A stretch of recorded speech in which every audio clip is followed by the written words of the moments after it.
ये है आपका नेक्स्ट चैप्टर 17, ब्रिटिश शासन का भारतीय अर्थव्यवस्था पर प्रभाव। इसमें आपको इससे संबंधित क्वेश्चन देखने हैं। तो देखिए, पहला ही सवाल क्या है। पहला ही सवाल कहता है आपसे कि अंग्रेजी शासन का प्रभाव किस क्षेत्र में अधिक पड़ता है, वो आर्थिक क्षेत्र में। ठीक है। दूसरा आपको मिलाने के लिए है वाणिज्यिक चरण। 1757 से 1813 को वाणिज्यिक चरण माना जाता है। औद्योगिक चरण 1813 से 1860 तक। और फिर 60 से 47 का जो समय है उसे पूंजीवादी समय माना जाता है, या वित्तीय पूंजीवाद कहा जाता है उसे। तो देखिए इसमें क्या कहता है ये। वाणिज्यिक चरण को मिलाना है एकाधिपत्य व्यापार पर प्रत्यक्ष विनियोग का काल। तो इसे आप ऐसे समझिए कि जब सरकार हस्तक्षेप करती है तो ऐसे काल को क्या कहते हैं, वाणिज्यिक समय या वाणिज्यिक काल कहा जाता है। तो एकाधिपत्य वही है, एकाधिपत्य व्यापार और प्रत्यक्ष विनियोग का काल। आगे देखिए, औद्योगिक चरण क्या कहता है, मुक्त व्यापार का काल। बिल्कुल ठीक है। और ये वित्तीय पूंजीवाद की जो बात करता है, यह है ब्रिटिश पूंजी निवेश का काल। तो ये तीनों ही सही है आपस में। अब देखिए आगे क्वेश्चन, इसका आंसर ए सही है। भारत में अंग्रेजों की लूट किस महत्वपूर्ण घटना के बाद शुरू होती है। प्लासी के युद्ध के पश्चात अंग्रेजों की लूट अच्छे से शुरू हो जाती है। ठीक है। आगे देखिए,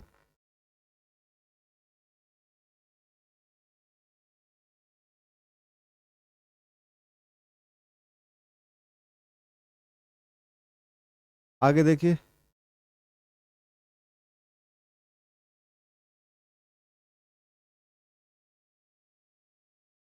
ब्रिटिश काल में भारत में निम्नलिखित में से किस भू राजस्व व्यवस्था को नहीं अपनाया गया है।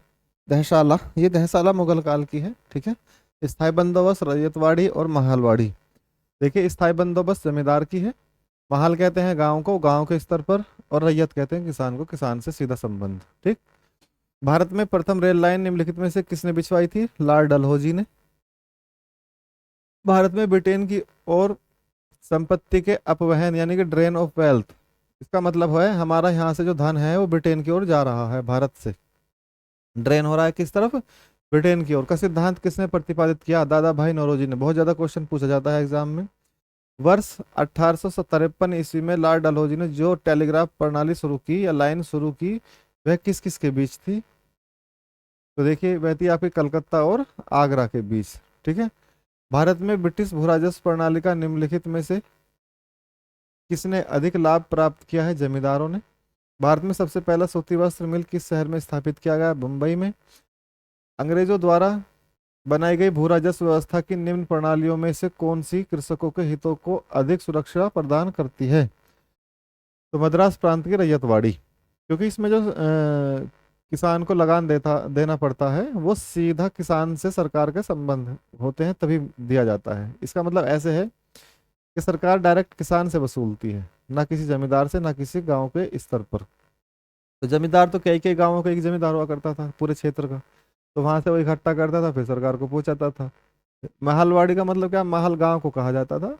तो ये गांव या एक दो छोटे छोटे गांव का किसी एक सरपंच को या चौधरी को इस तरीके का अधिकार मिल जाया करते थे, वो वहां पहुंचा दिया करता था। और ये जो रैयतवाड़ी है दक्षिण भारत में शुरू की गई, इसका सीधा संबंध क्या है कि हम किसान से ही संबंध रखेंगे, किसान से ही वसूलेंगे। अब देखिए किसके द्वारा बंगाल और बिहार का स्थायी बंदोबस्त, इस्तमरारी बंदोबस्त शुरू किया गया। ये परमानेंट सेटलमेंट कहते हैं इसे। तो यह लॉर्ड कॉर्नवालिस ने इसे शुरू किया था। ब्रिटिश सरकार ने भारत में स्थायी बंदोबस्त कब लागू किया। 1793 में। रैयतवाड़ी व्यवस्था कब लागू की गई। 1820 में। ये बात आपको ध्यान रखनी है। स्थायी बंदोबस्त कब आता है। 1793 में। रैयतवाड़ी कब आता है। 1820 में। पहली बार औपचारिक रूप से महलवाड़ी व्यवस्था कब शुरू की जाती है। 1822 में। तो सबसे बाद में कौन सी व्यवस्था आती है। 1822 में महलवाड़ी। स्थायी बंदोबस्त जिन क्षेत्रों में लागू किए गए उनमें शामिल कौन कौन से हैं। बंगाल, बिहार, उड़ीसा और मद्रास के उत्तरी जिले।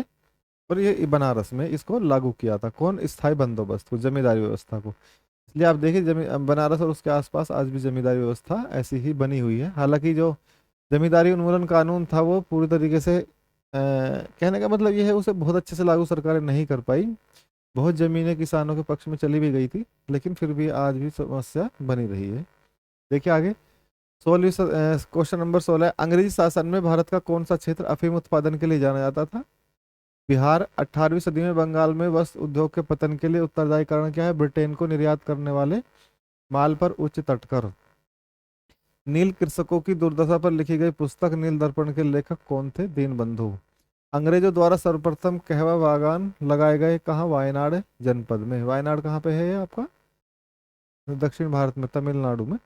अंग्रेजी शासन के दौरान भारत में आर्थिक दोहन के लिए के विचार का प्रतिपादन किसने शुरू किया? दादा भाई नौरोजी ने। भारत में अंग्रेजों के समय में प्रथम जनगणना किसके कार्यकाल में हुई? यह है Lord Mayo, sir Thomas Roe या सर टॉमस मुनरो। किस भू राजस्व बंदोबस्त से संबंधित है? रैयतवाड़ी से। टॉमस मुनरो किससे है? रैयतवाड़ी से। और कॉर्नवालिस किससे है? स्थायी बंदोबस्त से। भारत में प्रथम रेल लाइन का निर्माण 1853 ईस्वी में किन नगरों के बीच हुआ? मुंबई और ठाणे के। ये क्वेश्चन बहुत बार पूछा जाता है, पूछा भी गया है। आगे शायद ही मुश्किल हो कि पूछा जाए, लेकिन छोटे मोटे एग्जामों में पूछा जा सकता है। स्वतंत्रता पूर्व अवधि में ब्रिटिश सरकार द्वारा भारत में आधुनिक शिक्षा के प्रसार का मुख्य उद्देश्य क्या था? छोटे प्रशासनिक पदों पर नियुक्त हेतु शिक्षित भारतीयों की आवश्यकता। देखिए क्या लिखा हुआ है, स्वतंत्रता पूर्व, स्वतंत्रता से पहले अवधि में ब्रिटिश सरकार भारत में आधुनिक शिक्षा के प्रसार का मुख्य उद्देश्य क्या है? छोटे प्रशासनिक पदों पर नियुक्ति हेतु शिक्षित भारतीयों की आवश्यकता, भारतीय संस्कृति को प्रोत्साहन, भारतीय लोगों को आधुनिक बनाना, उपयुक्त में से कोई नहीं। देखिए वैसे अगर यहाँ पे एक क्वेश्चन और आ जाता है कि भारतीय ब्रिटिश साम्राज्य के प्रसार के लिए भारतीय सिस्टम को समझना, तो ये भी ज़्यादा बेटर होता, लेकिन ठीक है, इसमें आंसर ए रहेगा। ठीक है। स्थायी बंदोबस्त के तहत जमींदार को पूरे लगान भू राजस्व कितना प्रतिशत राजस्व को देना पड़ता था? 89%। यानी कि 89% सरकार का और 11% किसका? जमींदार का। तो इसमें शोषण होता था किसान का बहुत बड़े स्तर पर, इसलिए फिर बाद में रैयतवाड़ी और महलवाड़ी व्यवस्था लागू की गई थी। तो जमींदारों को पूरे लगान का राज्य को देना पड़ता है कितना? 89। रैयतवाड़ी व्यवस्था जिन क्षेत्रों में लागू की गई थी उनमें शामिल कौन है? मद्रास प्रेसिडेंसी, बम्बई प्रेसिडेंसी, पूर्वी बंगाल, असम और कुर्ग के जिले। ठीक है। तो इसमें 1 2 3 4 और 5 सारे सही हैं। ठीक है, सारे सही हैं। उत्तरी भारत में भूमिकर व्यवस्था का प्रवर्तक। भूमिकर व्यवस्था का मतलब क्या है? The father of the land settlement of the northern India. इसे कहा जाता है मार्टिन बर्ड को। देखो इन्होंने ही जो मार्टिन बर्ड और टॉमस मुंड्रो जैसे लोग हैं, कैप्टन रीड, इन्होंने ही क्या किया था? इन्होंने ही जो लगान सिस्टम है भारत में, कैसे चीज़ों को लगान को वसूला जाए या कैसे टैक्स सिस्टम बनाया जाए, उनमें इनकी बहुत बड़ी भूमिका है मार्टिन बर्ड की। तो समस्त अंग्रेजी भारत की सर्वाधिक भूमि पर 51% भूमि पर अपनाई गई भू राजस्व व्यवस्था रैयतवाड़ी है। तो सबसे ज्यादा भूमि पर कौन सी है? रैयतवाड़ी। और महलवाड़ी कितने पर थी? सॉरी, ये आपकी स्थायी बंदोबस्त कितने पर है? ये 89% राज्य को देना पड़ता है, लेकिन ये कितने क्षेत्र पर है? ये 19% के 19% क्षेत्र पर थी। ठीक है। रैयतवाड़ी कितने परसेंट पर है? 51% पर। भारत में उपनिवेशी काल में हिटली आयोग 1929 का उद्देश्य क्या है? श्रमिकों की मौजूदा परिस्थिति का प्रतिवेदन पर सिफारिशें प्रस्तुत करना। आगे चलते हैं। भारत में भारतीयों द्वारा 1881 में स्थापित हुआ तथा उनके प्रबंध में चलने वाला सीमित देयता का प्रथम बैंक कौन सा है? Awadh commercial bank. कौन सा? Awadh commercial bank. अंग्रेजों द्वारा रैयतवाड़ी बंदोबस्त लागू किया गया था मद्रास प्रेसिडेंसी और बम्बई प्रेसिडेंसी में। भारत में उपनिवेशी शासन, अच्छा ये जो अभी आपने महलवाड़ी को, इसमें क्वेश्चन ज़्यादा नहीं बने हुए हैं, ऐसे बता दे रहा हूँ। महलवाड़ी जो है आपका पश्चिम भारत में लागू की गई थी, पंजाब वगैरह में, इस तरफ पंजाब, पश्चिम उत्तर प्रदेश, हरियाणा, इस तरफ। ठीक है। भारत में उपनिवेशी शासन के संदर्भ में 1883 में पारित इल्बर्ट बिल का उद्देश्य क्या है? जहां तक अदालतों की दंडिक अधिकारिता का संबंध था, भारतीय तथा यूरोपीय लोगों को बराबरी पर रोकना। बड़े सामंतों को आवंटित भूमि, मालगुजारी के इजारेदारों अथवा तहसीलदारों को आवंटित भूमि, उप किराएदारी पर देने, गिरवी रखने, हस्तांतर करने, उपहार देने या विक्रय करने के अधिकार के तहत प्रत्येक किसान को आवंटित भूमि, ग्राम स्तर पर की गई भू राजस्व बंदोबस्त। तो देखिए ग्राम स्तर पर मैंने आपको क्या बताया था, डी का क्या है, महलवाड़ी। तो ग्राम स्तर पर कौन सी भू राजस्व व्यवस्था है, महलवाड़ी। तो डी का तीसरा कौन सा है, ये वाला। तो कौन आंसर क्या हो जाएगा इसमें, बी हो जाएगा बिना किसी देखे हुए।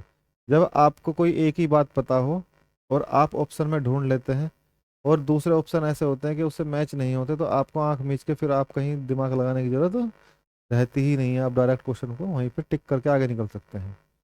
ये इससे टाइम भी बचता है और एक्यूरेसी भी बढ़ जाती है। तो बड़े सामंतों को आवंटित भूमि, तो इसमें पहले का इसमें क्या आ जाएगा, एक अभी आ जाएगा इसमें।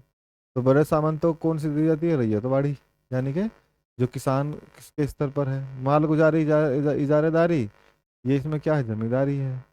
तो और बचा कौन सा, उप किराएदारी पर कौन सी हो गई, उप किराएदारी, सी का कौन सा है, दूसरा। तो सी का दूसरा क्या हो गया, रैयतवाड़ी।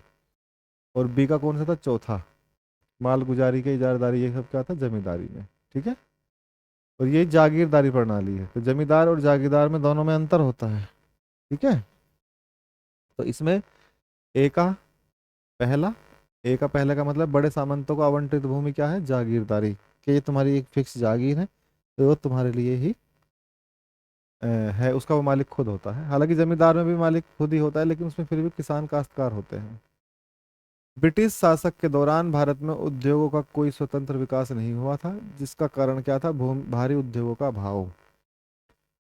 यद्यपि भारत के व्यापार पर 1813 के चार्टर एक्ट द्वारा कंपनी के एकाधिकार को समाप्त कर दिया गया, परंतु फिर भी किस व्यापार पर अधिकार बना रहा कंपनी का, चाय पर। ठीक है। 1813 के एक्ट में कौन सा छोड़ दिया गया था, चाय। फिर ब्रिटिश ईस्ट इंडिया कंपनी का व्यापारिक एक अधिकार अंतिम रूप से किस एक्ट के तहत समाप्त होता है, 1833 के अधिनियम के तहत ये पूरी तरीके से समाप्त हो जाता है, चाय का अधिकार भी समाप्त हो जाता है। अब देखिए आगे, स्थायी बंदोबस्त 1793 के अंतर्गत जमींदारों से अपेक्षा की गई थी कि वे खेतिहरों को पट्टा जारी करेंगे। खेतिहरों का मतलब क्या है, जो किसान है उनको पट्टे जारी करेंगे। अनेक जमींदारों ने पट्टा जारी नहीं किए, इसका कारण क्या था, जमींदारों के ऊपर कोई सरकारी नियंत्रण नहीं था। ये बिल्कुल अच्छी बात है इसमें ऑप्शन के रूप में। और इसका जो आंसर बी ही होगा, जमींदारों के ऊपर किसानों का विश्वास था, ये तो बेकार की बात है। ठीक है। यह है ब्रिटिश सरकार की जमींदारी थी, ये भी गलत है। खेतिहरों की दिलचस्पी प्राप्त करने की नहीं थी, ये भी गलत है।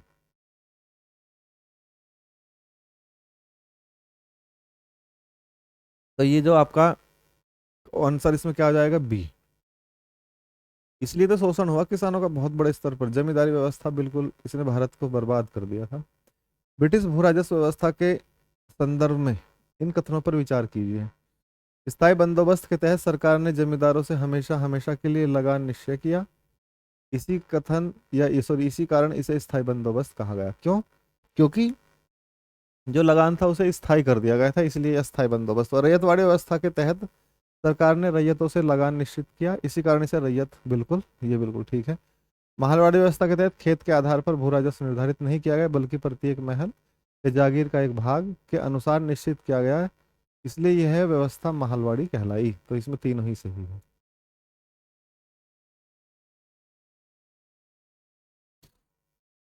सूची एक को सूची दो से सम्मिलित करना है।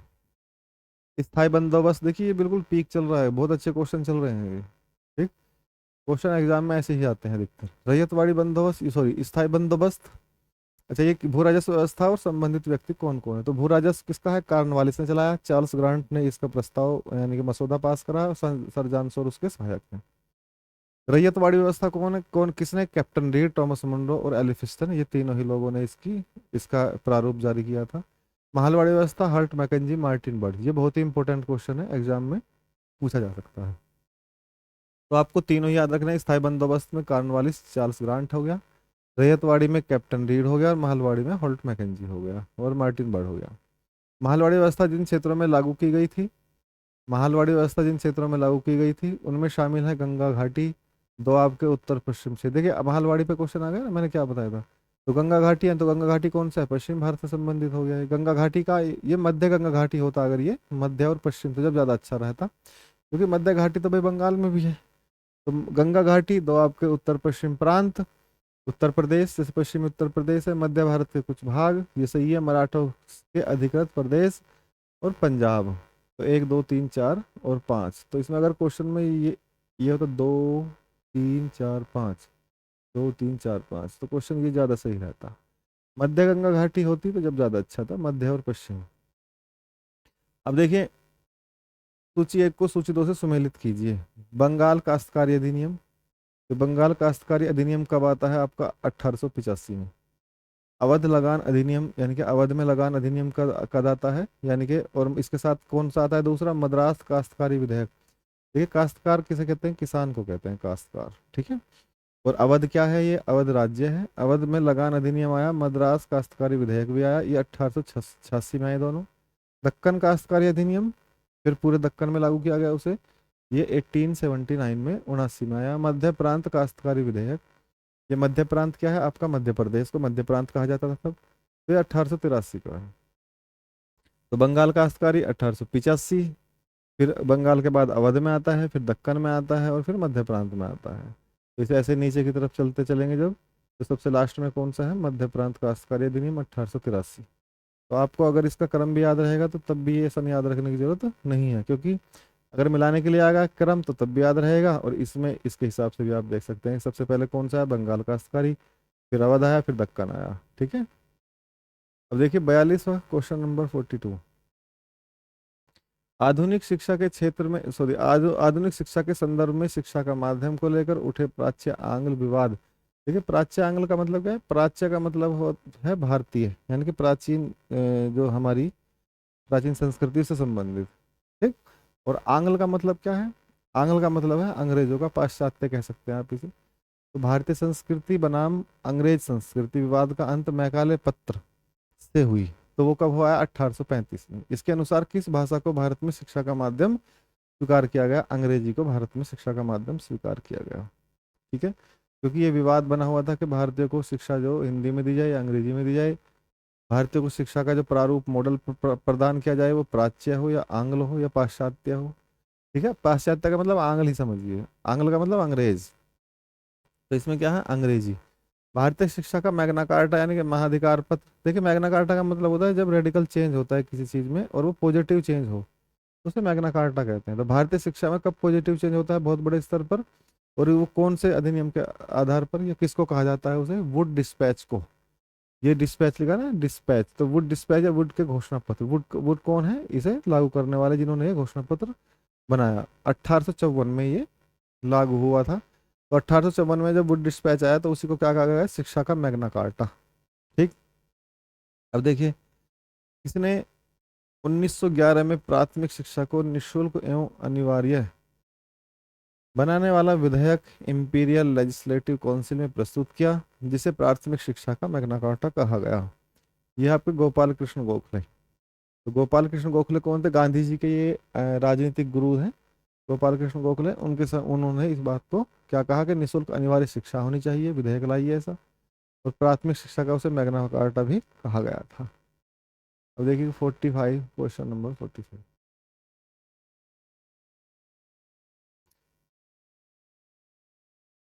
शिक्षा से संबंधित आयोग समिति की पहचान करें।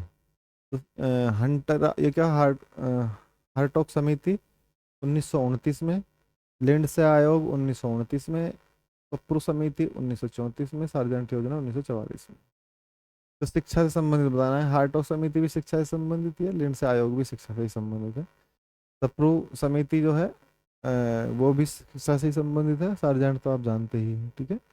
ये सब कौन से हैं? इसमें आंसर जाएगा डी, 1 2 3 4। किस सिद्धांत का यह अर्थ था कि शिक्षा समाज के उच्च वर्ग को दी जाए और इस वर्ग से छन करके ये नीचे अपने आप चली जाएगी, लोगों तक पहुंच जाएगी? अधोमुखी निस्यंदन सिद्धांत। डाउनवर्ड, डाउन का मतलब नीचे जाना, वर्ड डाउनवर्ड का मतलब क्या है? नीचे जाना, फिल्ट्रेशन, छन छन के। और थ्योरी का मतलब शिक्षा समझिए, यानी कि ये सिद्धांत क्या कहता है कि पहले जो उच्च वर्ग हैं, जिनके पास पैसा है, जो धनी वर्ग हैं, बड़े शिक्षित समाज है, उन्हें और शिक्षित बनाइए।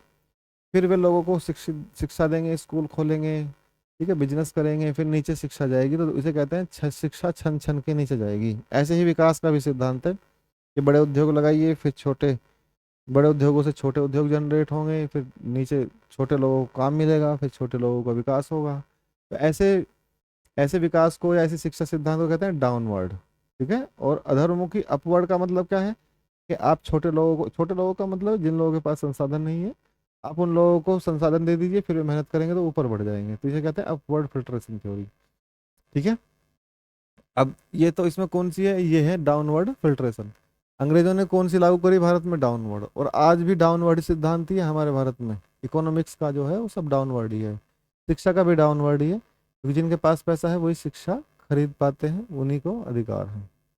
आगे फिर वे क्या करते हैं, स्कूल खोलता है कोई, ये बच्चों को पढ़ाता है, कोई शिक्षा फ्री करता है। तो हालांकि अब तो सरकार ने शिक्षा को फ्री कर रखा है, लेकिन वो प्राइमरी शिक्षा ही है। ठीक है। अब देखिए, भारत में आधुनिक शिक्षा का जन्मदाता किसे माना जाता है, चार्ल्स ग्रांट को। ये नाम आपको याद रखना है। हिंदू कॉलेज कलकत्ता 1817, जो कि पाश्चात्य पद्धति पर उच्च शिक्षा देने का प्रथम कॉलेज था, जिसका धार्मिक शिक्षा से कोई संबंध नहीं था, की स्थापना किसने की है, डेविड हेयर ने। हिंदू कॉलेज कहाँ है, कलकत्ता में। हिंदू कॉलेज और भी जगह है, तो कलकत्ता के हिंदू कॉलेज की बात कर रहा है 1817 की, जो पाश्चात्य पद्धति पर उच्च शिक्षा देने का प्रथम कॉलेज है। पाश्चात्य पद्धति कौन सी है, पाश्चात्य का मतलब पश्चिमी, पश्चिमी का मतलब है अंग्रेजों वाली पद्धति पर शिक्षा देने वाला प्रथम कॉलेज है, जिसका धार्मिक शिक्षा से कोई संबंध है ही नहीं। ठीक है। तो इसकी स्थापना किसने करी थी, डेविड हेयर ने। भारतीय दस्तकारी उद्योग के पतन के कारण क्या है, दस्तकारी का मतलब है हाथ से संबंधित, जो अपने हाथ से बनाते हैं, जो छोटे लघु उद्योग हैं, वे अंग्रेजी समय में कैसे समाप्त हो गए। देखिए, अंग्रेजों द्वारा भारतीय बुनकरों को या भारतीय बुनकरों के तैयार माल को कम से कम मूल्य पर लेना, अंग्रेजों द्वारा कच्चे माल पर नियंत्रण करना, इंग्लैंड में आयात की जाने वाली भारतीय वस्तुओं पर भारी आयात लगाना।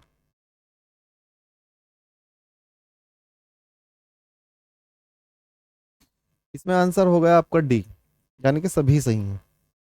देखिए, एक छोटी सी बात समझिए, जो भारत में प्रोडक्शन होता है, अगर हम उसे बाहर बेचते हैं भारत से बाहर, और भारत की सरकार उस पर टैक्स लगा दे कि अगर आप भारत से बाहर बेचोगे तो 10%, 5%, 8% हम लेंगे, तो नॉर्मल सी बात है, आपको बाहर सामान बेचना पड़ेगा, वो भी महंगा।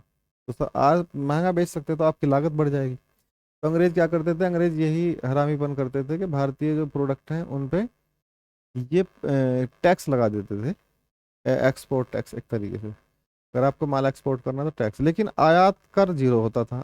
अब आयात कौन करते थे, आयात होता था ब्रिटेन से माल। जब आयात कर जीरो हो जाएगा तो फिर उनकी लागत कम रहेगी, तो फिर उनका माल सस्ता होगा, और वहाँ बड़े उद्योगों में और बड़ी मशीनों से माल बन रहा है, तो भारत में सस्ता बिकेगा। और भारतीय दस्तकार जो है अपने हाथों से बना रहे हैं, उनकी लागत ज़्यादा आ रही है, ऊपर से टैक्स लग रहा है, ऊपर से अंग्रेज क्या है, उन्हें सस्ते दामों में खरीदते हैं, ज़बरदस्ती काम करवाते हैं उनसे, और यहाँ स्लेवरी सिस्टम है। तो भारतीय जो दस्तकारी उद्योग है पूरी तरीके से समाप्त हो गया, क्योंकि कच्चे माल पर नियंत्रण कर लिया। अब जो नील वगैरह की खेती वगैरह थी सब अपने हाथ में ले ली, जमींदार बन गए, सब बैठ गए हैं। भारत में अनौद्योगिकरण, डी इंडस्ट्रियलाइजेशन या प्राक औद्योगिकरण, प्री इंडस्ट्रियलाइजेशन की अवधि क्या है, 1800 से लेकर 1850। अब देखिए आगे क्या है, भारत में आधुनिक उद्योगों की स्थापना कब आरंभ होती है, 1850 में। ठीक। उससे पहले क्या है यहाँ, उससे पहले यहाँ कुछ नहीं है। मुगल काल खत्म हो रहा है 1850 तक आते आते। भारत में कोई ऐसी व्यवस्था थी नहीं, अंग्रेजी ही देखे गए हैं इस बार इस चीज को, इंडस्ट्रियलाइजेशन को। भारतीय बनकरों की दयनीय हालत पर किस गवर्नर जनरल ने टिप्पणी की, इनका दुख दर्द समूचे इतिहास में अतुलनीय है, कपड़ा बुनकरों की हड्डियों से भारत की धरती सफेद हो गई है। ठीक है। तो इसका मतलब क्या है, कपड़ा बुनकर जो अपने हाथों से, तकलियों से, चरखों से, छोटी छोटी मशीनें लगा रखी थी, उनसे यह मैनुअल काम ज़्यादा करते थे, वे इस तरीके से काम करते थे। और आपका जो लंदन की मिलें थी बड़ी बड़ी, वहाँ बड़े मशीनों से काम होता था। तो भारतीय जो बुनकर हैं, भारत की धरती भारतीय बुनकरों की हड्डी से अटी पड़ी है या सफ़ेद हो गई है, ये किसने कही है बात, विलियम बेंटिंग। और ये विलियम बेंटिंग कौन है, ये विलियम बेंटिंग हुई है भारत के प्रथम गवर्नर जनरल। ठीक है, जिनके समय में 1857 में क्रांति हुई थी। बैरिस्टर, ये बैप्टिस्ट मशीनरियों की त्रिमूर्ति जोशुआ मार्शमैन, विलियम कैरी और विलियम वार्ड ने श्रीरामपुर को अपना कार्यक्षेत्र चुना, जिस कारण उन्हें श्रीरामपुर त्री, ठीक है, श्रीरामपुत्री के नाम से भी जाना गया। यह श्रीरामपुर स्थित है कहाँ है, बंगाल में। ठीक है। आपको ये क्वेश्चन याद रखना है, ये थोड़ा सा टेक्निकल है। अब देखिए, भारत में रेलवे के निर्माण के कारण क्या है, ब्रिटिश उद्योगों में उत्पादित वस्तुओं की तेजी से खपत, ब्रिटिश उद्योगों के लिए भारत के विभिन्न भागों से कच्चे माल की आपूर्ति, बिल्कुल सही है। भारत विस्तृत भारतीय साम्राज्य को एक राजनीतिक प्रशासनिक सूत्र में आबद्ध करना, आंतरिक विद्रोह और बाह्य आक्रमण के दौरान सेना का तेजी से आवागमन, उपयुक्त सभी, इसमें सभी आ जाएंगे, ठीक है, क्योंकि सेना का आवागमन जल्दी करेंगे तो जल्दी कंट्रोल कर पाएंगे दूसरे राज्य को, इस तरीके से। किसने भारत में रेलवे की स्थापना को आधुनिक उद्योग का अग्रदूत यानी जननी की संज्ञा दी है? तो एक कार्ल मार्क्स ने कहा है कि रेलवे की स्थापना, भारत में रेलवे की स्थापना आधुनिक उद्योग का अग्रदूत है। पहली आधुनिक पटसन मिल कहाँ होती है? बंगाल में, ये आपको ध्यान रखना है। पटसन सबसे पहले बंगाल में ही लगाया गया, मतलब मिल जो लगाई गई। पहले आधुनिक लोहा इस्पात उद्योग की स्थापना कहाँ होती है? बिहार में। ये भी आपको ध्यान रखना है, ये बहुत इंपॉर्टेंट क्वेश्चन। बिखरे हुए स्वायत्त गांवों के कवच को इस्पात के रेलों से छेद दिया गया। अच्छा, बिखरे हुए स्वायत्त गांवों के कवच को इस्पात के रेलों से छेद दिया गया जिससे उनके जीवन रक्त का ह्रास हो गया। यह किसने कहा है? ये बुकानन कहता है ऐसे, ठीक है। भारतीय राजाओं द्वारा कर लेना सूर्य द्वारा भूमि से पानी लेने के समान था, जो कि पुनः वर्षा के रूप में भूमि पर उर्वरता के लिए वापस आ जाता था। पर अंग्रेजों द्वारा लिया गया कर भारत में वर्षा न कर इंग्लैंड में ही वर्षा करता है। यह कथन किसका? आरसी दत्त कहते हैं। देखिए, ये क्या है, बात है कि अगर भारतीय कोई टैक्स लेगा तो भारत में ही तो उसका इन्वेस्ट करेगा। तो ये वही बात है कि भारतीय राजा लेंगे तो वो क्या करेंगे, वहीं पुनः इन्वेस्ट करेंगे। अब ये क्या करते थे, अंग्रेज यहाँ से कर लिया और कहाँ भेजते थे? इंग्लैंड। तो यहाँ पे फिर उसका क्या हो जाता है, सारा धन यहाँ से कहाँ ट्रांसफर हो गया? इंग्लैंड में। हमारी पद्धति बहुत कुछ स्पंज की तरह काम करती है। यह गंगा के तटों से सभी अच्छी चीजों को सोख लेती है और टेम्स, टेम्स कहाँ? लंदन में, के तटों पर निचोड़ कर गिरा देती है। ये किसकी बात है? ये सुल्विलान की बात है। ये कौन कहता है? जॉन सुल्लिवान।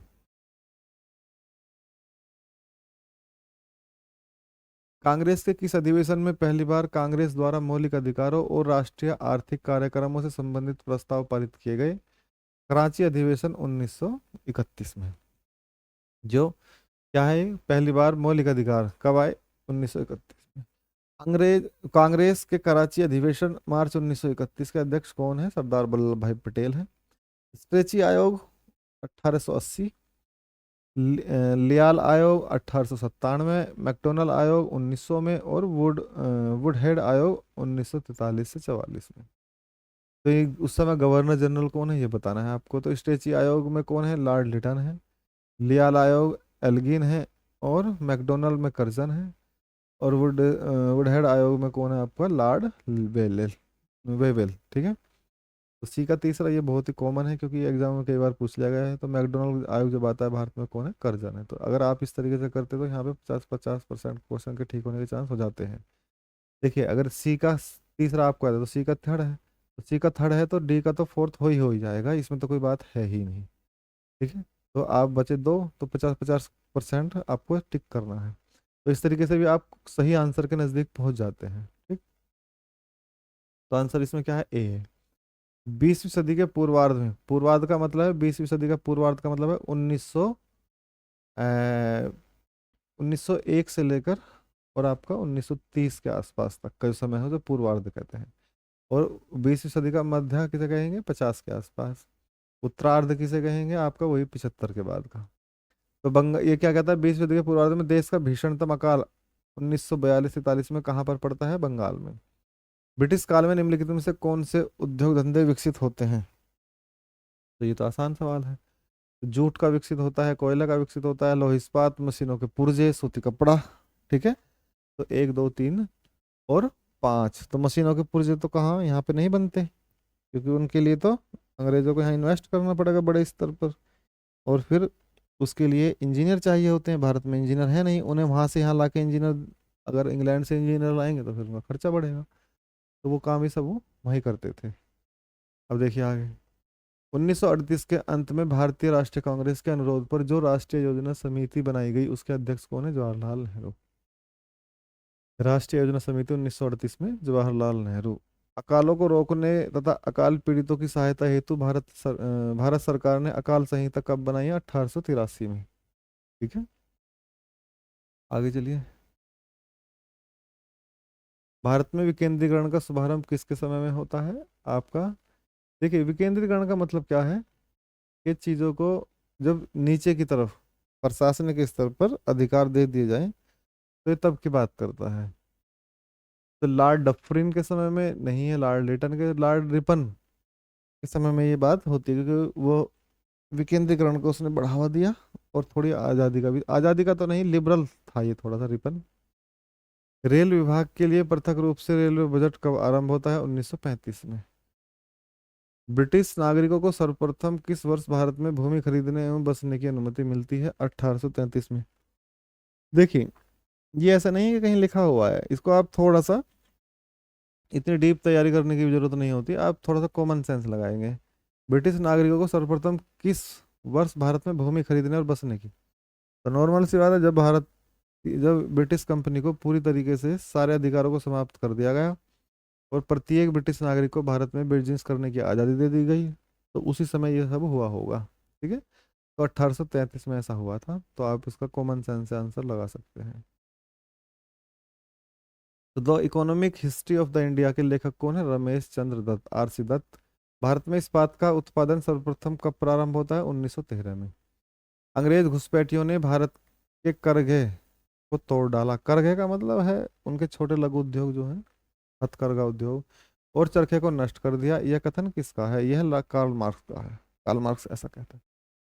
दादा भाई नौरोजी ने अंग्रेजों द्वारा किए गए किस कार्य को अनिष्टों के अनिष्ट की संज्ञा दी है? धन के निकास को। ठीक है,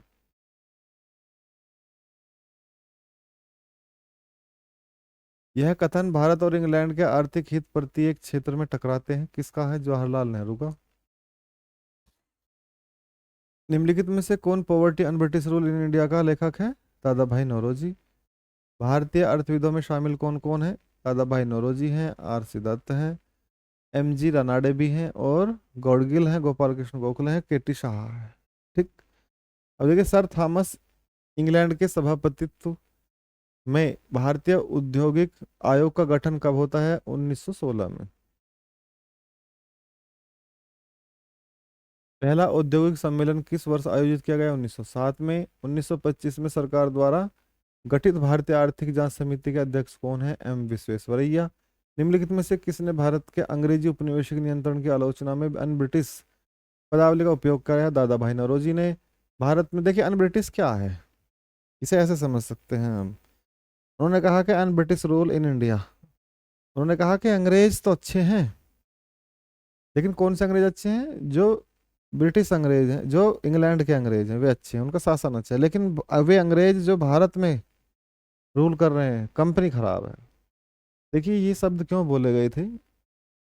ये बिल्कुल शुरुआत की बात है, जब भारतीय क्रांतिकारी क्रांति आंदोलन में एंट्री कर रहे हैं, तो उस समय ऐसा बोलना बहुत ही जरूरी हो जाता था, और ये मजबूरी भी थी, क्योंकि इतनी बड़ी साम्राज्य जो पूरी दुनिया में फैला हुआ है अंग्रेजों का, और उसने इतने बड़े बलवे को, 1857 क्रांति को ऐसे दबा दिया चुटकियों में, एक महीने के अंदर अंदर पूरे भारत में उसको उसका तहस नहस कर दिया, लोगों को ढूंढ ढूंढ के मारा उन्होंने। तो उनसे आप आग्रह ही कर सकते थे, कट्टे बंदूक चला के या उन्हें गाली दे के आप उनसे नहीं जीत सकते थे कभी भी। आप शुरू में अनुग्रह की जो नीति है वो ही लागू की जा सकती थी, नहीं तो जो हार 1857 की क्रांति का हुआ था, वे किसी भी सर को ऊपर उठने नहीं देते। तो अन ब्रिटिश कहना उनकी मजबूरी थी, और उस समय की जरूरत भी। अगर अन ब्रिटिश ना कहते, तो कभी भी हम विदाउट ब्रिटिश ना होते। ठीक।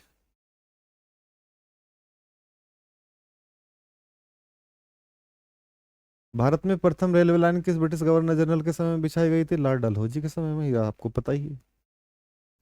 निम्नलिखित में कौन सा भारत में ब्रिटिश उपनिवेशी शासन का परिणाम नहीं था? तो भारतीय सामंतवाद का विनाश। बल्कि उन्होंने सामंतवाद को बढ़ावा दिया है, उसका विनाश इनका उपनिवेशी शासन का परिणाम नहीं था। 1813 से पहले ब्रिटिश द्वारा निम्नलिखित में से कौन सा उपाय भारतीयों का आर्थिक रूप से शोषण करने के लिए नहीं अपनाया गया था? तो ये जो मुक्त व्यापार नीति है, भारतीयों को शोषण के लिए अपनाई नहीं गई थी। जहां भी संभव हो कच्चे माल के व्यापार पर एक अधिकार करना, उन्हें ऊंची दरों पर बेचना, ये तो बहुत बड़े स्तर पर हो रहा था। भारतीय कारीगरों को नियत मात्रा में और नियत कीमत पर गुणवत्ता के उत्पाद उत्पादित करने के लिए बाध्य करना, ये भी खुली लूट चल रही थी। भारतीय व्यापारियों को किसी भी तरीके से प्रतियोगिता से निष्कासन, अर्थात जो भारतीय व्यापारी हैं उन्हें आउट करना। और मुक्त व्यापार नीति, ये अंग्रेजों की अपनी खुद की नीति थी, उन्हें अपने साम्राज्य को बढ़ाना था, अपने बिजनेस को बढ़ाना था, तो इससे भारतीयों का कोई मतलब था नहीं, तो इसमें डी सही रहेगा। ठीक है।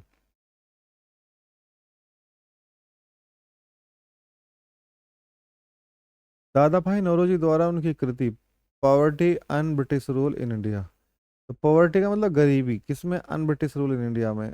तो अन ब्रिटिश रूल होना चाहिए ना भारत में, वो कहते हैं ब्रिटिश रूल हो जाए, तभी तो 58 में जो ब्रिटिश रूल आता है में। अपवहन सिद्धांत ड्रेन थ्योरी शब्द को निम्नलिखित में कथनों में से कौन समुचित रूप से परिभाषित करेगा? तो क्या है? परिभाषित करता है कि भारत की राष्ट्रीय संपत्ति कुल वार्षिक उत्पादन का एक हिस्सा ब्रिटेन को निर्यात किया जा रहा था, जिसके लिए भारत को कोई महत्वपूर्ण प्रतिफल नहीं मिलता था। यही सही है कि भारत के संसाधनों का ब्रिटेन के हित में उपयोग किया जा रहा था, ये भी सही है। लेकिन देखिए इसमें सबसे उपयुक्त देखना है आपको कि सबसे उपयुक्त ये इस बात को कौन सिद्ध करता है कि भारतीय उद्योगपतियों का साम्राज्यिक शक्ति के संरक्षण का अधीन भारत में निवेश करना, ये तो गलत है। कि ब्रिटिश वस्तुएं भारत में आयातित की जा रही थी, जिससे देश दिनों दिन अधिकाधिक गरीब होता जा रहा था। बिल्कुल सही है ये क्वेश्चन, ये ऑप्शन जो दिए गए हैं ये बिल्कुल सही है, डी भी।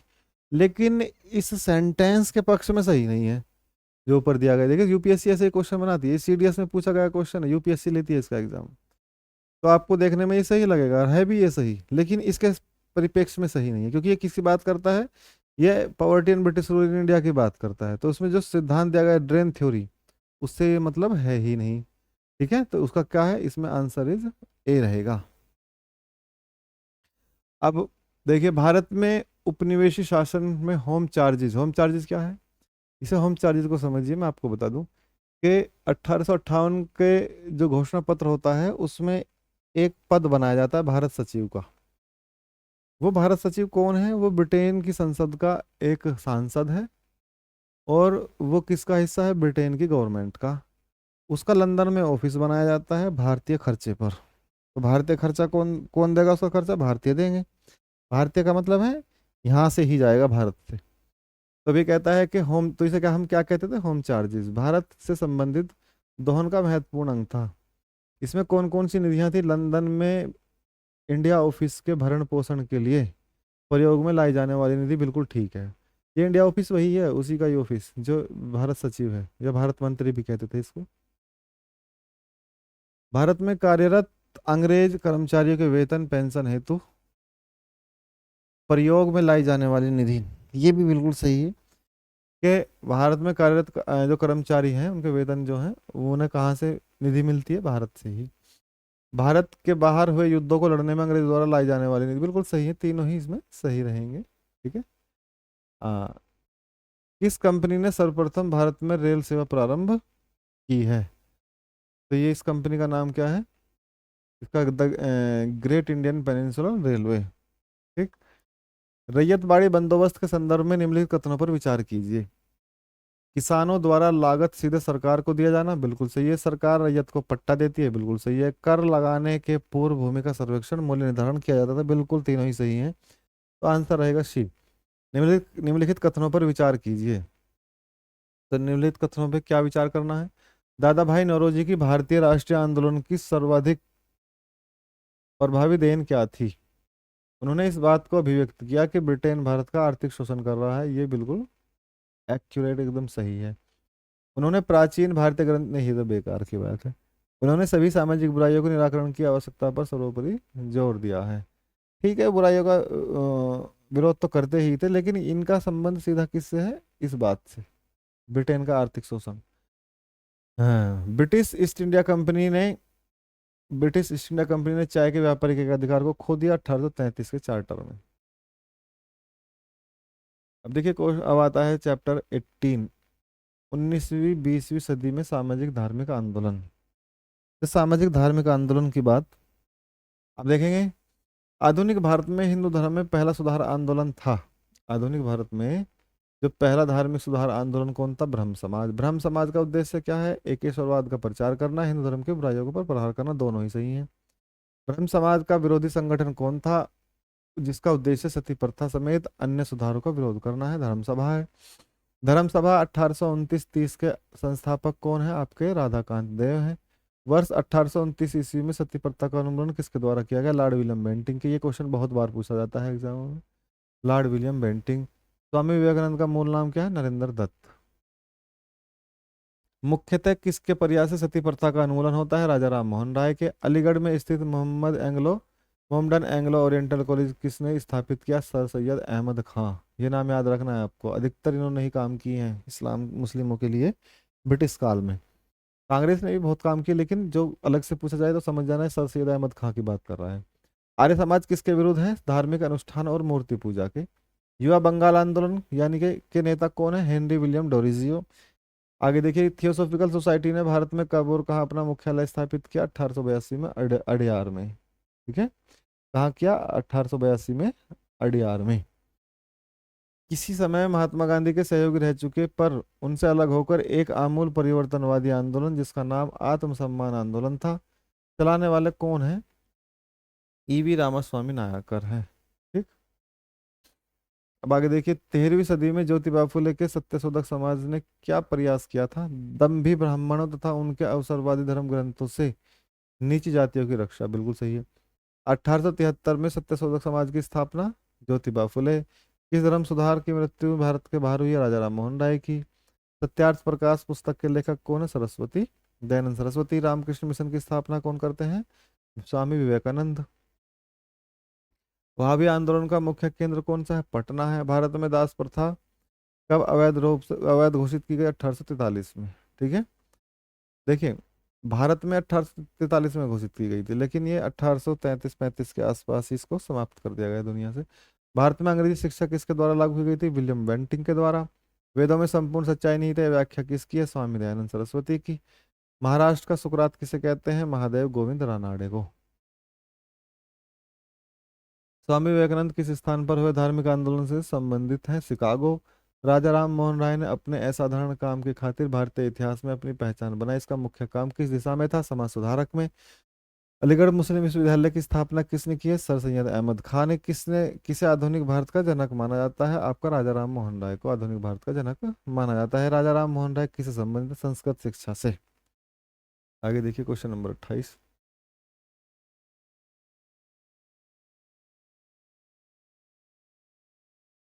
कन्याकुमारी का रॉक मेमोरियल निम्नलिखित में से किसके लिए समर्पित है? स्वामी विवेकानंद से। राजा राम मोहन राय का जन्म कहाँ होता है? राधानगर यानी कि वर्धमान जिला। वर्धमान कहाँ है? पश्चिम बंगाल में। संवाद कौमुदी पत्र के संपादक कौन है? राजा राम मोहन राय। ब्रह्म समाज का प्रारंभिक नाम क्या है? ब्रह्म समाज और आत्मी समाज दोनों ही है। तत्वरंजनी सभा, तत्वबोधिनी सभा एक ही बात है। तत्वबोधिनी पत्रिका से संबंधित है कौन है? देवेंद्रनाथ टैगोर। राजा राम मोहन राय से संबंधित निम्नलिखित कथनों पर विचार कीजिए। उन्होंने विधवा विवाह पुनर्विवाह का समर्थन किया। उन्होंने सती प्रथा के उन्मूलन पर जोरदार समर्थन किया। उन्होंने अंग्रेजी शिक्षा के परिवर्तन का समर्थन। बिल्कुल तीनों ही सही है इसमें, तो आंसर 1 2 3 सही हो जाएगा। सीपीओ में आया है। स्वामी दयानंद सरस्वती का मूल नाम क्या है? मूल शंकर है। भारत में 19वीं सदी की का पुनर्जागरण निम्नलिखित में से किस वर्ग तक सीमित था? तो भारत का जो पुनर्जागरण है वो किस वर्ग तक सीमित था? आपके उच्च मध्यम वर्ग तक। मध्यम वर्ग में भी कौन सा? उच्च। प्रार्थना समाज की स्थापना किसकी प्रेरणा के फलस्वरूप हुई? केशव चंद्र सेन। राजा राम मोहन राय के इंग्लैंड जाने के पश्चात किसने ब्रह्म समाज की बागडोर संभाली? रामचंद्र विद्यावागीश ने। राजा राम मोहन राय डेविड हेयर निम्नलिखित की स्थापना से जुड़े हैं? हिंदू कॉलेज के। ये बंगाल की बात कर रहा है। 1815 ईस्वी में निम्नलिखित में से किसने कलकत्ता में आत्मीय सभा की स्थापना करती है की है? इसमें है आपके राजा राम मोहन राय, एक ही बात है। ब्रह्म समाज की स्थापना 1828 में, और ये कौन करता है? राजा राम मोहन राय। तो इसमें पहले का ए है। ठीक है, आदि ब्रह्म समाज देवेंद्रनाथ टैगोर है। भारतीय ब्रह्म समाज केशव चंद्र सेन है। साधारण ब्रह्म समाज कौन है? आनंद मोहन बोस। तो 1 2 3 4 इसमें आंसर हो जाएगा। किसके प्रयासों के कारण ब्रह्म समाज की शाखाएं उत्तर प्रदेश, पंजाब, मद्रास में खोली गई थी? केशव चंद्र सेन। इसने महिलाओं के लिए वामा बोधिनी पत्रिका निकाली? केशव चंद्र सेन। किन मुद्दों पर विवाद होने के चलते 1866 में ब्रह्म समाज का विभाजन हो गया तथा केशव चंद्र सेन ने भारतीय ब्रह्म समाज या नव विधान की स्थापना की? इसमें सामाजिक सुधार विशेषतः जाति प्रथा संबंधी सुधार है। हिंदूवाद ब्रह्मवाद से संबंध है, ए और बी दोनों। देवबंद आंदोलन से जुड़े उस विद्वान का नाम बताइए जिन्होंने स्वतंत्रता आंदोलन में महत्वपूर्ण भूमिका निभाई। अबुल कलाम आजाद। शारदामणि कौन है? शारदामणि कौन थी? रामकृष्ण परमहंस की पत्नी। राजा राम मोहन राय द्वारा ब्रह्म समाज की स्थापना 1828 में। उका आंदोलन को किससे संगठित किया गया? गुरु राम सिंह ने। दयानंद सरस्वती द्वारा स्थापित आर्य समाज। 19वीं सदी के उत्तरार्ध में नव हिंदूवाद के सर्वश्रेष्ठ प्रतिनिधि कौन है? स्वामी विवेकानंद। स्वामी विवेकानंद ने, क्वेश्चन नंबर 50, स्वामी विवेकानंद ने रामकृष्ण मिशन की स्थापना कौन से वर्ष में करी थी? 1896 में। तुफात उल मोहद्दीन के रचनाकार कौन है? राजा राम मोहन राय। ठीक है, फारसी भाषा का है। 1856 में निम्नलिखित में कानून पारित होता है? धार्मिक अयोग्यता कानून और आपका हिंदू विधवा पुनर्विवाह अधिनियम, ये कानून। महाराष्ट्र के किस सुधार को लोकहितवादी कहते हैं? गोपाल हरि देशमुख को। 19वीं सदी के धर्म सुधार ओहो 19वीं सदी के धर्म एवं समाज सुधार आंदोलन के जनसंख्या के किस वर्ग को मुख्यतः आकर्षित करता है? तो ये आपके बुद्धिजीवी वर्ग को और उच्च नगरीय जातियों को।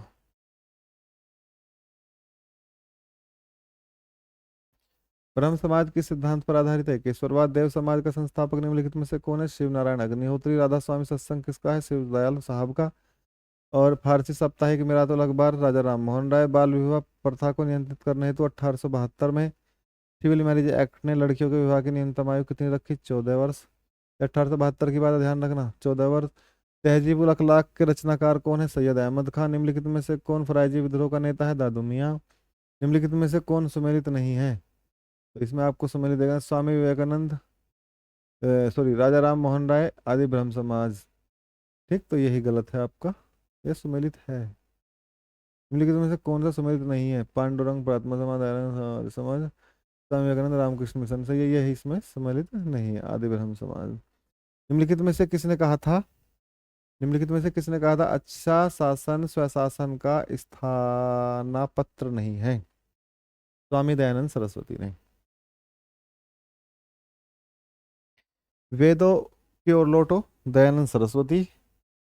इसमें कौन सा कथन सही नहीं है? वर्ष 1800। इसमें कौन सा कथन सही नहीं है? राजा राम मोहन राय सती प्रथा के समर्थक थे, तो बिल्कुल गलत, ये फालतू की बात है। तो उनसे ज्यादा विरोधी तो कोई था ही नहीं। सच्चे सुधारक लोग थे बिल्कुल। उन्होंने महिलाओं के लिए भी, मजदूरों के, बच्चों के लिए भी ऐसी ऐसी आवाज़ें उठाई हैं जिससे आज बहुत फायदा हो रहा है। आगे देखिए, प्रार्थना समाज किससे संबंधित है? आपका रामकृष्ण मिशन किससे? सत्य शोधक समाज और मोहम्मडन एंग्लो ओरिएंटल। तो देखिए, मैंने क्या बताया था, जब मुस्लिम सुधार की बात आए तो कौन है आपके? सर सैयद अहमद का। तो मोहम्मडन एंग्लो ओरिएंटल, तो डी का कौन सा है? तीसरा। और डी का तीसरा आंख मीच के सी लगा सकते हैं। आगे बढ़ जाइए, कुछ करने की जरूरत नहीं है, लेकिन फिर भी देख लेते हैं, ठीक है। तो इसमें सी है, ए का दूसरा, बी का पहला, तो ए का दूसरा, बी का पहला। और सत्य शोधक समाज कौन सा? ज्योतिबा फुले है।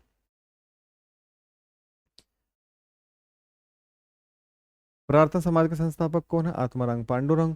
निम्नलिखित में से किस व्यक्ति ने सर्वप्रथम स्वराज शब्द का प्रयोग किया? यही स्वामी दयानंद सरस्वती है। निम्न में से किस वर्ग को सर्वप्रथम पश्चिमी सभ्यता से ने प्रभावित किया था? शिक्षित हिंदू मध्यम वर्ग ने। सुमेलित करने हैं, क्या सुमेलित करना है? फराइजी, फराइजी है भी है, या फराइजी भी कह सकते हैं। फराइजी 1804 में फरीदपुर बंगाल है। तो इसमें क्या है? हाजी सरीतुल्लाह और दादू मियाँ। वहाबी आंदोलन ये सैयद अहमद बरेलवी है। दारुल उलूम देवबंद, तो बरेलवी तो हो ही नहीं सकते, तो एक कौन है? ननौतवी है आपके, रशीद गंगोही। देखिए, गंगो को कहाँ पड़ता है? गंगो वहीं तो पड़ता है आपका, देवबंद के आसपास ही। गंगो, देवबंद से आगे जाएंगे आप सहारनपुर, और सहारनपुर से आगे गंगो आ जाएगा फिर आप। तो ये अहमद गंगोही तो उससे संबंधित है। अलीगढ़ से सर सैयद अहमद खां है। ठीक है।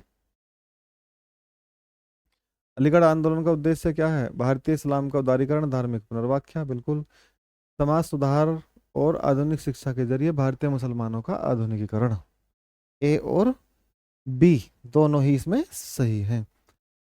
आगे देखिए, भारतीय राष्ट्रीय कांग्रेस का समर्थन और ब्रिटिश पक्षधर अलीगढ़ आंदोलन का विरोध करने वाला आंदोलन कौन है? देवबंद आंदोलन। ठीक है। आगे देखिए, 20वीं सदी के आरंभिक दशक में आरंभ होने वाला आंदोलन कौन सा है? अहरार। निम्नलिखित में कौन फेबियन आंदोलन का प्रस्तावक था? Annie Besant, MCC Talwar, VN Rao, Alladi Krishnaswami Ayyar. ये किसके लिए प्रसिद्ध है? मद्रास लेबर यूनियन पार्टी के। अहमदिया या कादियानी आंदोलन किससे संबंधित है? किसने प्रारंभ किया है? मिर्जा गुलाम अहमद। देखिए इसमें क्या है आपका, तायूनी, दारुल उलूम, अहमदिया और नवदा उल उलेमा। ठीक है, तो दारुल उलूम किससे है? देवबंद से है, तो बी का दूसरा है। आप यहीं सीधा लगा सकते हैं, वैसे तो इसमें सारे आमने सामने ही दिए गए हैं। देखिए इसमें, देखिए एक दो तीन चार सारे सही हैं इसमें। तो भगत जवाहरलाल कुका आंदोलन से संबंधित कौन है? भगत जवाहरलाल और बालक सिंह और राम सिंह कुका, ये तीनों सही हैं। पारसी समुदाय के सामाजिक पुनरुद्धार के लिए मुंबई से 1851 में स्थापित किया गया एक सामाजिक धार्मिक संगठन रहनुमाई मजदाइन सभा के सदस्य थे। कौन है वे? S S Bengalee, Naoroji Furdoonji, J B Wacha, दादा भाई नौरोजी, आर के कामा। एक दो तीन चार और पाँच। वर्ष 1870 ईस्वी में कलकत्ता में भारतीय सुधार संघ की स्थापना किसने की है? केशव चंद्र सेन ने।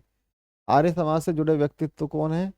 दयानंद सरस्वती, महात्मा हंसराज और पंडित गुरुदत्त, स्वामी श्रद्धानंद। एक दो तीन और चार। आगे देखते हैं। वेद समाज या ब्रह्म समाज ऑफ साउथ इंडिया 1864 में। तो ये कौन है? श्री घरालू नायडू।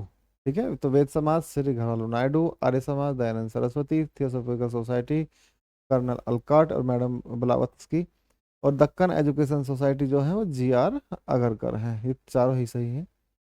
1800 वर्ष 1905 ईस्वी में मुंबई में भारत सेवक समाज की स्थापना किसने की है? गोपाल कृष्ण गोखले ने। सम्मिलित करना है आपको। दीन बंधु सार्वजनिक सभा 1884। इसमें कौन है? ये आपका ज्योतिबा फुले समय। दीन, देखिए जब भी आपको गरीबों से, शोषितों से, दलितों से आदि यानी उनके अधिकारों की बात करें तो उसमें ज्योतिबा फुले आपको आगे मिलेंगे, तो अधिकतर आप ज्योतिबा फुले का ही नाम आएगा। ठीक है, सेवा सदन 1885 में ज्योतिबा फुले, और आपके जो अंबेडकर जी हैं उनका नाम। सेवा सदन 1885 में बहराम जी, इसमें फिर आएगा आपके बहराम जी एम मालाबारी। तो सेवा सदन मालाबारी है। देव समाज का है फिर आपका शिव नारायण अग्निहोत्री, रामकृष्ण मिशन आपका स्वामी विवेकानंद। तो इसमें सारे सही है, तो इसमें कौन सा सही होगा आपका? एक दो तीन चार, इसमें बी सही रहेगा। ठीक है, आगे देखिए। सुमेलित करना है सनातन धर्म सभा या भारत धर्म महामंडली। यह है 1895 की, Pandit Deendayal Sharma. Servant of India society 1905, Gopal Krishna Gokhale. Nishkam Karma Math 1910, के K D Karve. Social service league M N Joshi. तो इसमें सारे ही सही हैं, सब आमने सामने दिए गए हैं। 1914 में मुंबई में सेवा समिति boy boy scout association, Shri Ram Vajpayee इसके कौन है? स्थापक है, संस्थापक है। फिर ननकाना कांड कब होता है? 1921 में, आपको पता ही है। स्वर्ण मंदिर के तोसा खाने की चाबी को लेकर छिड़ा विवाद क्या है? 1921 का है। और फिर आपका ढोकेवाला में गुरु का बाग गुरुद्वारा संघर्ष 22 का है। और जैतू मोर्चा 1923 का है। सिख गुरुद्वारा सुधार अधिनियम कब पारित हुआ? 1925 में। अल हिलाल एवं अल बगल अल बलग जर्नल के संस्थापक कौन है? अबुल कलाम आजाद। किस आंदोलन के नेता अपने को हजरत मोहम्मद के समकक्ष बराबर मानते थे? अहमदिया आंदोलन। ठीक है, और स्वयं को क्या कहते हैं? मसीह उल मऊद। रामकृष्ण परमहंस का मूल नाम क्या है? गदाधर चट्टोपाध्याय। रामकृष्ण परमहंस का जन्म स्थान क्या है? यह है कुमारपुरु गांव, हुगली जिला। तो हुगली कहाँ है? बंगाल में। रामकृष्ण मिशन का मुख्यालय कहाँ है? वेल्लूर में। ठीक है, रामकृष्ण मिशन का मुख्यालय वेल्लूर में है। किस धर्म सुधारक की मृत्यु ग्रेट ब्रिटेन में होती है? राजा राम मोहन राय की। पश्चिम भारत में संस्कृति पुनर्जागरण का अग्रदूत किसे कहा जाता है? यह है आपका एम जी रानाडे। थियोसॉफिकल आंदोलन की गतिविधियों को भारत में व्यापक रूप से फैलाने का श्रेय किसका है? एनी बेसेंट का।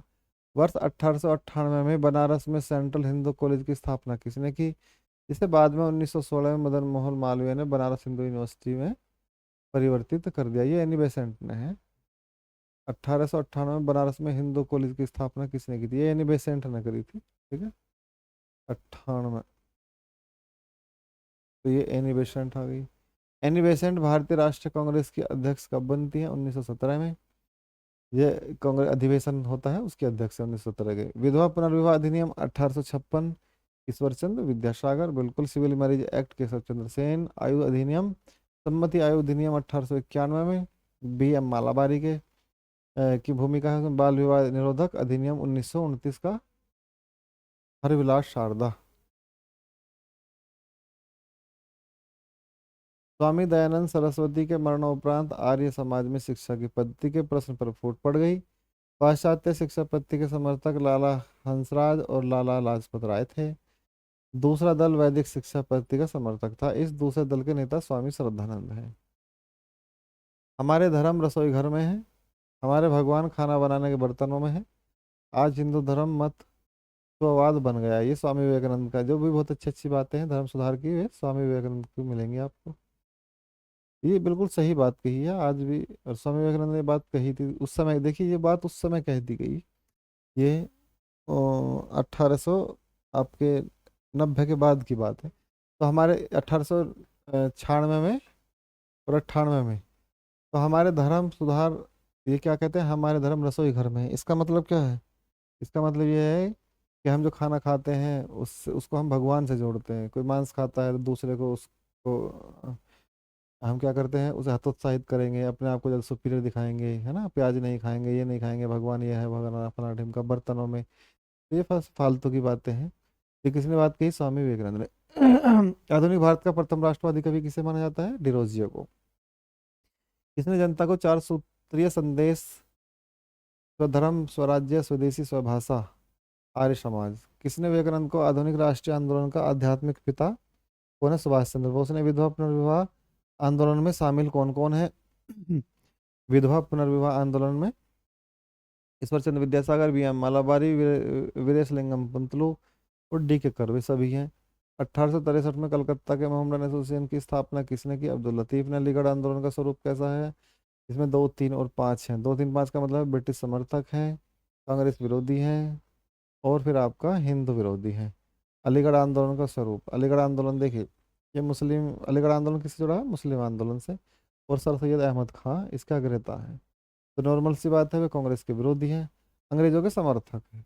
अब अंग्रेजों के समर्थक वे इसलिए नहीं है कि उन्हें कोई साम्राज्य, भारत में अंग्रेजी साम्राज्य चाहिए था।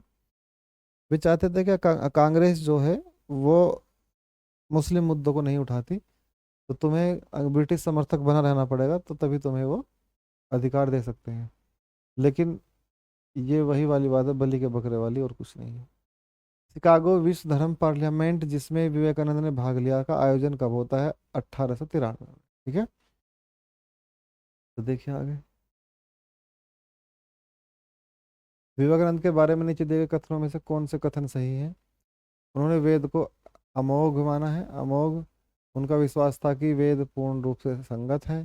उन्होंने जाति व्यवस्था की निंदा की है। उन्होंने अपने देशवासियों की इस बात की आलोचना की है कि उन्होंने भारी विश्व से संपर्क छोड़ दिया है। तो 1, 2, 3 ये सही है। ठीक है, आगे देखिए। भारतीय पुनर्जागरण आंदोलन के पितामह कौन है? राजा राम मोहन राय है। निम्नलिखित संगठनों में से किसने शुद्धि आंदोलन का समर्थन किया है? आर्य समाज है।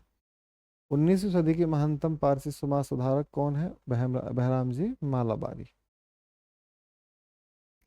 निम्नलिखित कॉलेजों में सर्वप्रथम किसकी स्थापना होती है? दिल्ली कॉलेज। निम्नलिखित की बात करता है, यानी कि जो 4 दिए गए उनमें दिल्ली कॉलेज है। शारदा अधिनियम 1929 के अंतर्गत लड़कियों और लड़कों के विवाह की न्यूनतम आयु क्रम से कितनी निर्धारित की गई? 14 और 18।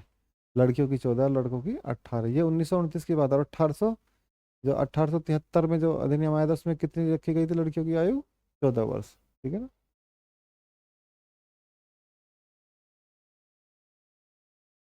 जिसे भारत का प्रथम जिसे किसे भारत का प्रथम आधुनिक व्यक्तित्व माना गया है या व्यक्ति माना गया है? राजा राम मोहन राय को। देखिए, भारतीय स्वतंत्रता आंदोलन के दौरान राष्ट्रीय सामाजिक सम्मेलन यानी कि नेशनल सोशल कॉन्फ्रेंस का गठन किया गया था, जिसके गठन में उत्तरदायी कारण क्या थे? तो हमें ये देखना है कि राष्ट्रीय सामाजिक सम्मेलन, नेशनल सोशल कॉन्फ्रेंस, बंगाल क्षेत्र में विभिन्न सामाजिक सुधार समूह संगठन किसी एक मंच पर एकत्रित होकर व्यापक हित में मांग पत्र सरकार के समक्ष प्रस्तुत करना चाहते थे।